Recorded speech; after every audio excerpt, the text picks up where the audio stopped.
నమస్తే. శ్రీ గురుభ్యో నమః. శ్రీమాత్రే నమః. ఆదిత్యాయ చ సోమాయ మంగళాయ బుధాయ గురు శుక్ర శనిభ్యే రాహవే కేతవే నమః.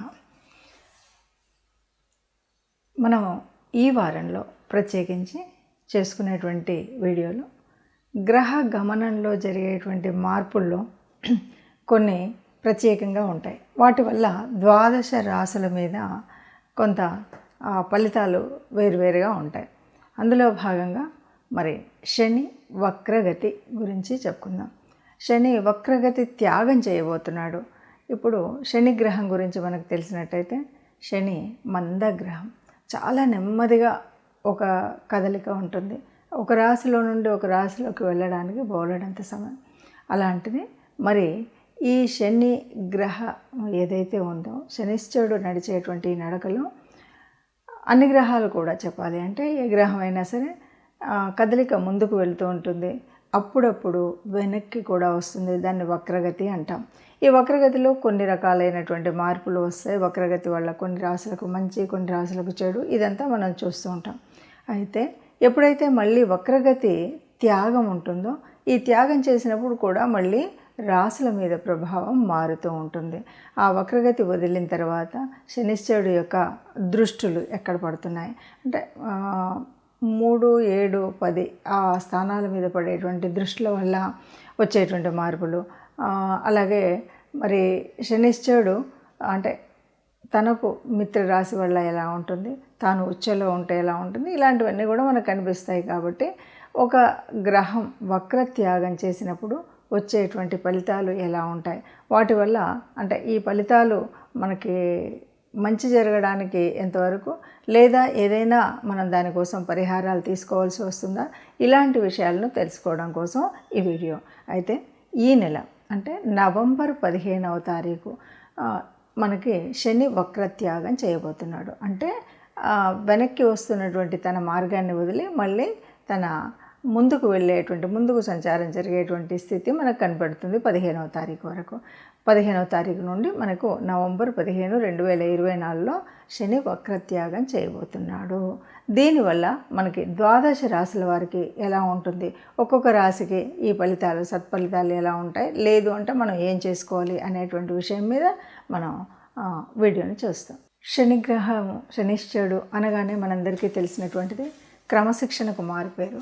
ఏదైనా సరే ఎప్పుడు కూడా శనిశ్చరుడు మనకి అంటే ఏళ్ళనాటి శని అనుకోండి, అర్ధాష్టమ శని అనుకోండి, అష్టమ శని అనుకోండి, ఇవి కాకుండా శని దశ అంతర్దశలు, వీటన్నిటిలో కూడా చాలామంది భయపడుతూ ఉంటారు. అమ్మో ఏళ్ళనాటి శని 7.5 సంవత్సరాలు కష్టపడాలా, ఇలాగా అంటే శనిశ్చరుడు వచ్చాడు అంటే కష్టపడాలి అని మాత్రమే అనుకుంటాం.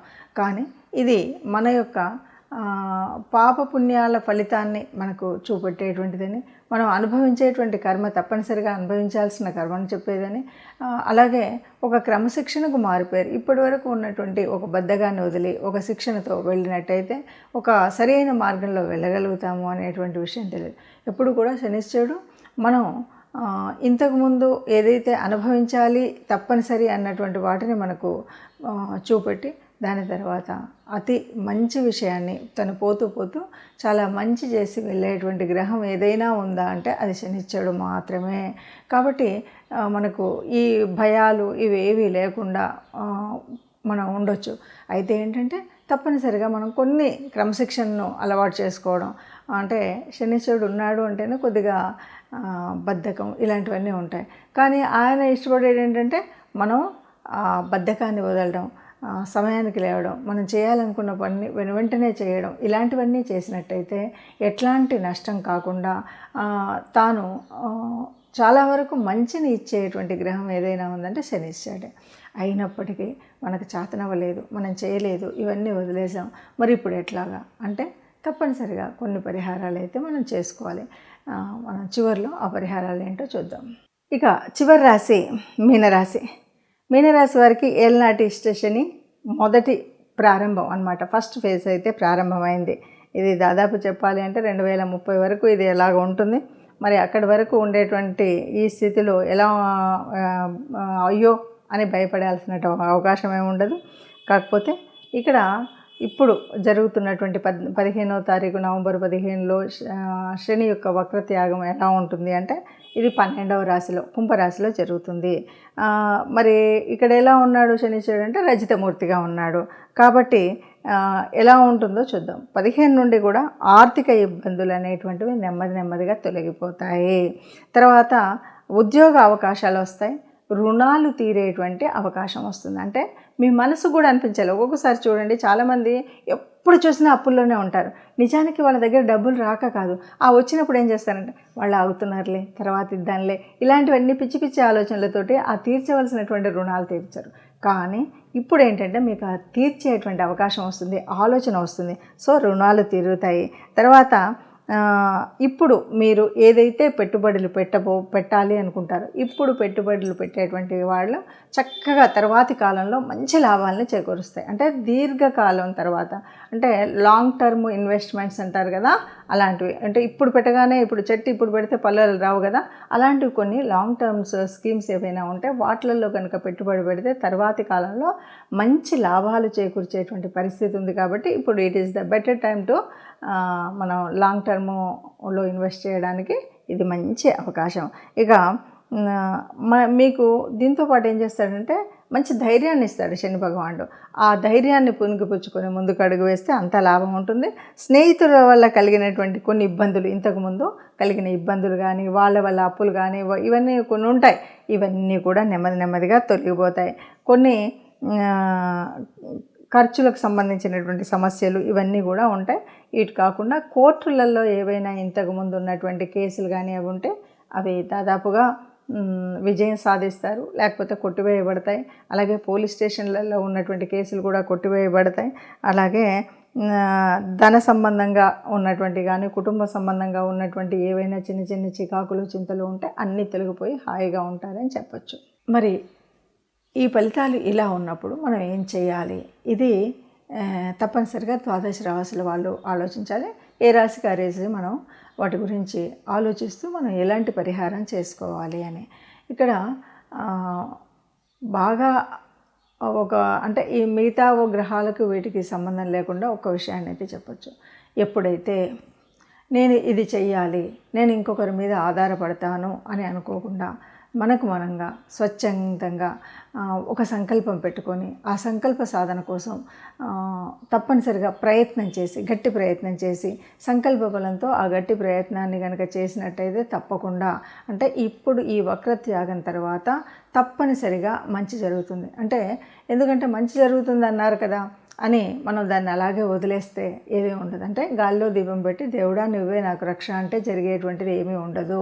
మరి ఎప్పుడు జరుగుతుంది మంచి అంటే, ఇప్పుడు నాకు ఉద్యోగం లేదు, పోతూ ఉద్యోగం ఇస్తాడు శనిశ్చరుడు అని అందరూ అన్నారు కాబట్టి ఇంకా నాకు రాలేదు, లేకపోతే నాకు వివాహం కాలేదు, ఇలాంటి ప్రశ్నలు మనకు చాలా ఎదురవుతూ ఉంటాయి. చాలామంది ఆలోచనలు కూడా అలా ఉంటాయి. పోతూ మంచినిస్తాడు అంటే నువ్వు ప్రయత్నం చేయకుండా మంచినివ్వడు. నువ్వు ఉద్యోగం కోసం ఒక అప్లికేషన్ పెట్టడము, ఉద్యోగం కోసం ఒక ప్రయత్నం చేయడం, ఇలాంటివి చేస్తే నీకు దానివల్ల లాభం ఈ సమయంలో దొరుకుతుంది. దానికి అనుకూలమైనటువంటి వాతావరణం ఏర్పడుతుంది, అనుకూలమైనటువంటి స్థితి ఏర్పడుతుంది, అప్పుడు ఉద్యోగం వస్తుంది. నేను ఉద్యోగానికే అప్లై చేయలేదు, ఇంట్లో ఉన్నాను, పోతూ నాకు ఉద్యోగం లేదు కాబట్టి ఉద్యోగం వస్తుందని నమ్మకంతో ఉన్నాను అంటే అది తప్పు. మనం చేసే ప్రయత్నాన్ని చేస్తే కనుక తప్పనిసరిగా ఈ ఉద్యోగ బాధ కానీ, అంటే నిరుద్యోగ సమస్య కానీ, వివాహ సమస్య కానీ, సంతాన సమస్య కానీ, లేదు ఉన్నత స్థితిలోకి వెళ్ళడం కోసం ఇల్లు వాకిలి లేనటువంటి వాళ్ళు ఏర్పరచుకోవాలనుకున్నా ఇవన్నీ కూడా పూర్తిగా మనకు లభిస్తాయి.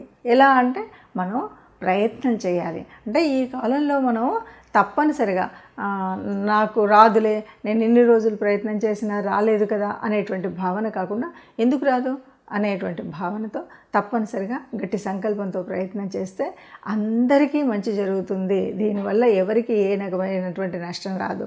దేవుడు భగవంతుడు ఆ గ్రహ స్థితిలో మనం ఆలోచించినట్టయితే శనిశ్చరుడు మనకి క్రమశిక్షణను నేర్పి వెళ్తాడు.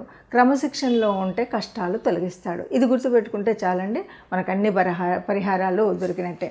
ఇక ఇందులో భాగంగా తప్పనిసరిగా శనిశ్చరుడికి శనివారాలు కానీ, లేదు అంటే శనివారం రోజు గోగ్రాసాన్ని అందజేయడం కానీ, అదే కుదరలేదు అంటే ఎవరైనా కార్మికులు ఉంటారు కదా, వాళ్ళకి మీకు తోచినంత ఇవ్వగలిగినంత దానాన్ని కనుక ఇచ్చినట్టయితే, అంటే వాళ్ళకి తినడం కోసం ఆ రోజు కానీ, ఏదో వస్త్రదానం కానీ, ఇలాంటివి ఏదైనా చేసినట్టయితే అన్నీ మంచి జరుగుతాయి. ముఖ్యంగా గోశాలకు వెళ్ళగలిగితే సంతోషం. వెళ్ళలేనటువంటి వారు కనీసం దేవాలయానికి వెళ్ళిన శివాభిషేకం చేయించుకోవడం అనేటువంటిది ఒక మంచి ఆలోచన.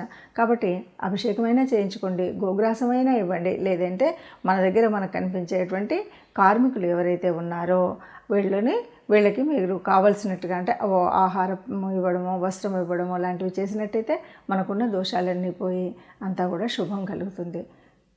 అందరూ సుఖంగా ఉండాలని, అందులో మనం ఉండాలని సర్వే జనా సుఖినో భవంతు.